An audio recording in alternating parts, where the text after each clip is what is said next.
I guess we'll look at it and we'll see. We'll see if this is any good. Okay, I'm not really sure. Sylvanas is Oh quite wow. the contrarian character. Ask Okay. two different people how they feel about her, and you'll most likely get two different answers. She's either the best war chief, or Oh, it's not the up. worst. Or just an attempt at Blizzard of putting a fan favorite character in the position of power. That's right. So, That's exactly why right. Sylvanas exactly? Is she really as bad as people say?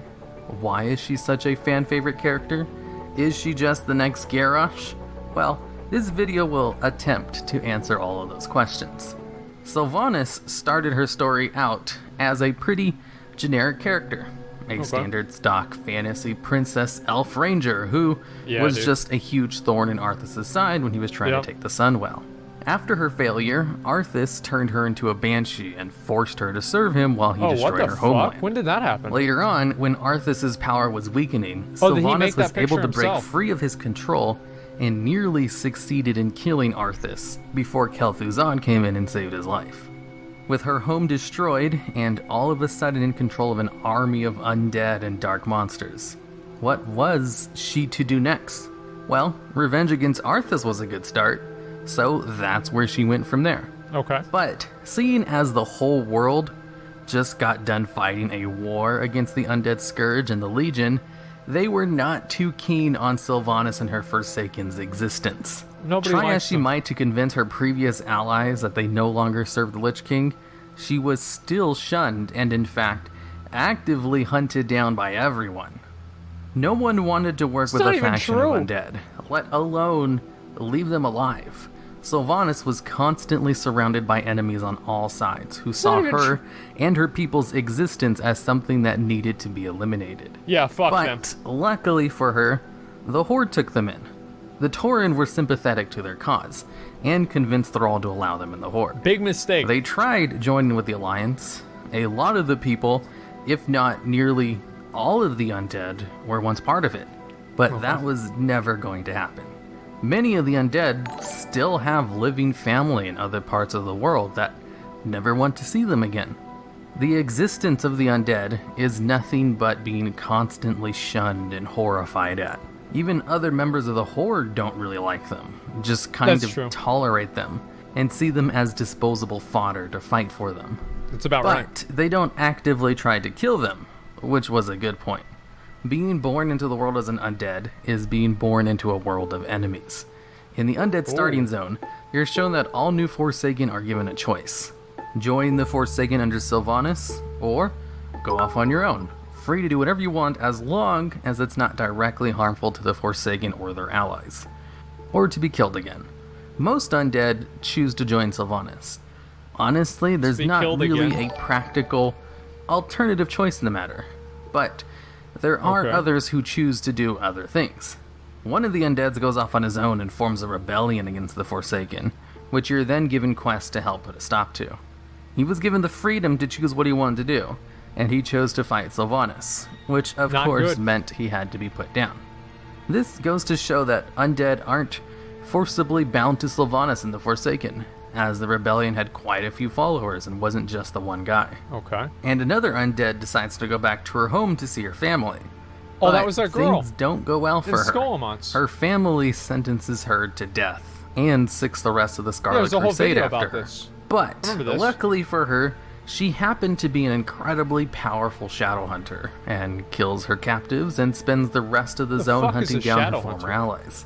And even after you help They her hunt kill her shadows. father and get her revenge, Oh. she still chooses to not join the Forsaken.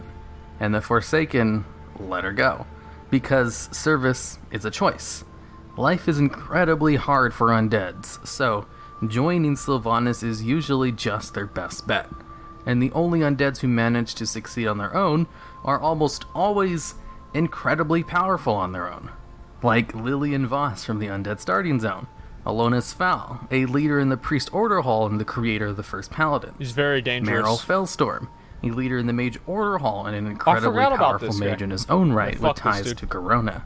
And Gunther Arcanus, an undead lich who hangs out on his own island in the middle of the Terrasful Glades.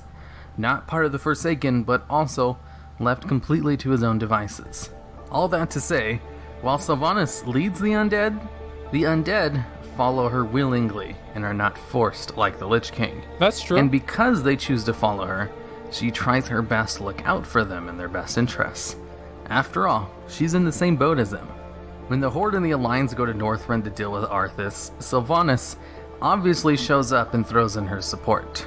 But then her own men betray her and the Horde at the Wrathgate. There he is. While Sylvanas does help put a stop to Putris and Varimathras, the betrayal still left a very sour taste in the mouth of the other Horde members who barely tolerated their existence in the first place. Things were not looking good for them, and losing the support of the Horde would be the end of them. And then, the Lich King was killed, with Sylvanas not playing a major role in it.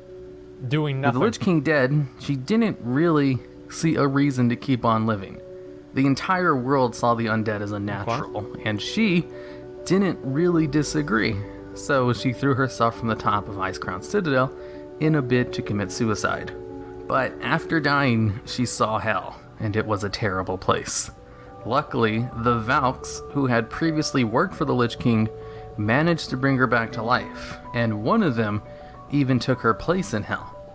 After seeing that, she knew what she had to do. Why? She not only had to make sure she never ended up in there again, but to also make sure her people didn't share the same fate. Come Cataclysm, and Garrosh ordered Sylvanas to take Gilneas. The fight went very well for them. Sylvanas is a great military tactician who's not afraid to use morally gray tactics. But in the moment of triumph, she was betrayed yet again by a newly raised undead Vincent Godfrey and killed. Fuck him, The dude. Valkyrie were able to bring her back to life once again, but they lost more Valkyrie the more they did that. And because of this event, Sylvanas became convinced that the Valkyrie were the future of the Forsaken. So, when she found out about a way to have the Queen of the Valkyrie be in service to her, she went up to the Queen Valk and asked very nicely if she'd join the Forsaken and help them continue as a race. Oh wait, that's not what happened, because that would have been stupid as hell. She would have obviously, and very rightly so, have been turned down. So when she tried to enslave the Queen of the Valks, I mean, really, who could blame her? Her people were dying out, and the Valkyrie were the only way to replenish their numbers. That's true. She's willing to do morally reprehensible things for the sake of her people. Not to diminish what she's doing, mind you, but it's not like she's doing things just for the sake of being evil. She's doing them for the good of her race's continued existence. Because she has no choice. She can't nicely ask for help. Everybody wants her and her people dead.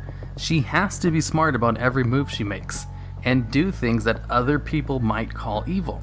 Otherwise, her people will die out. And what kind of leader shouldn't do everything for their people? She's just been given a shitty hand in life, and she's doing the best she can with it.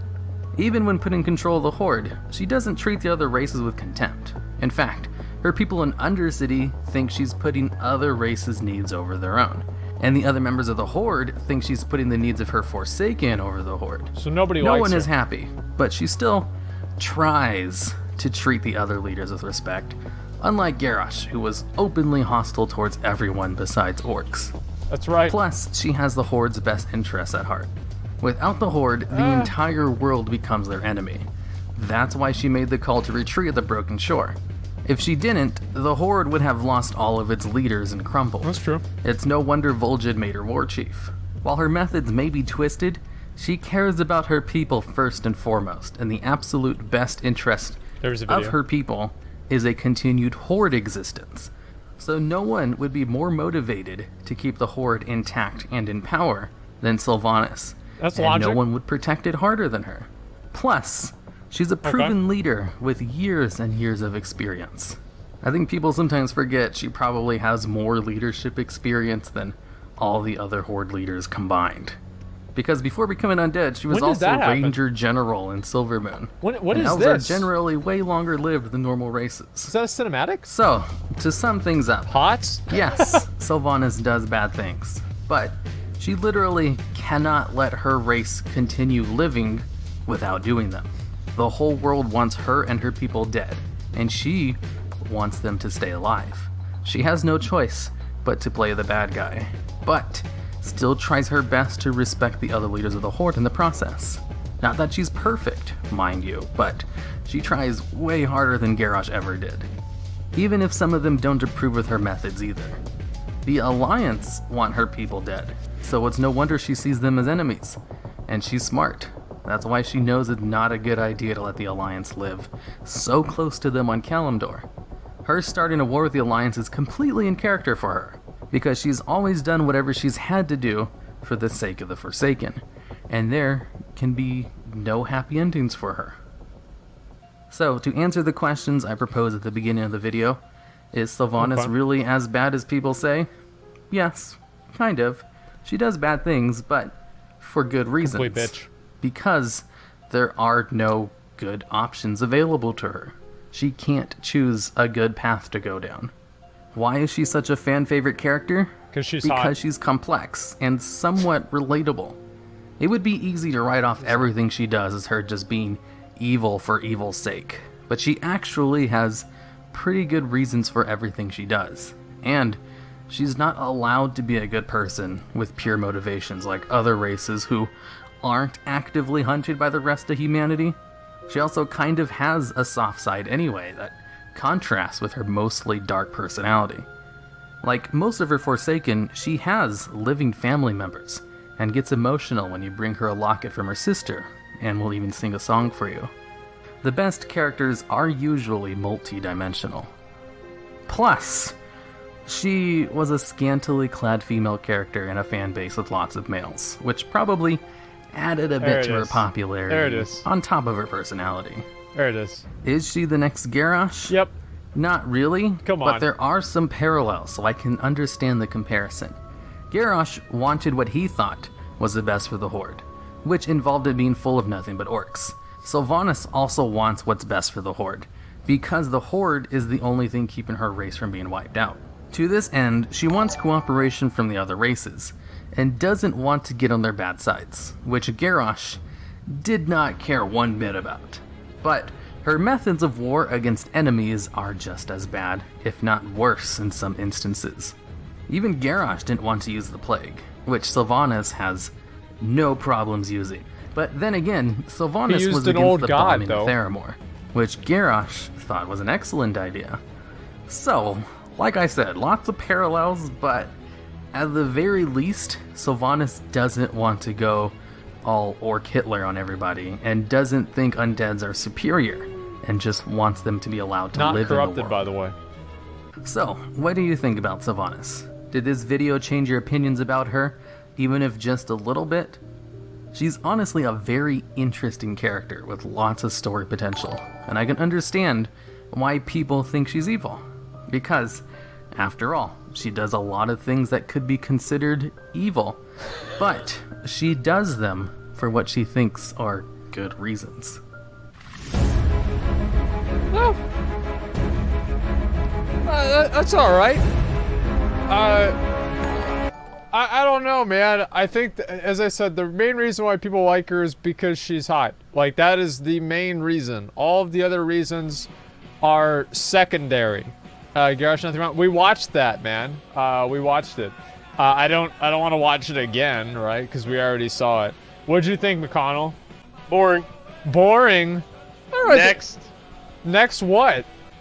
Well, I don't know. Just next. Yeah, exactly. I don't know. There are a lot of hot characters. Yeah, but Sylvanas is emo, so that makes her twice as hot as usual. That's what the difference is.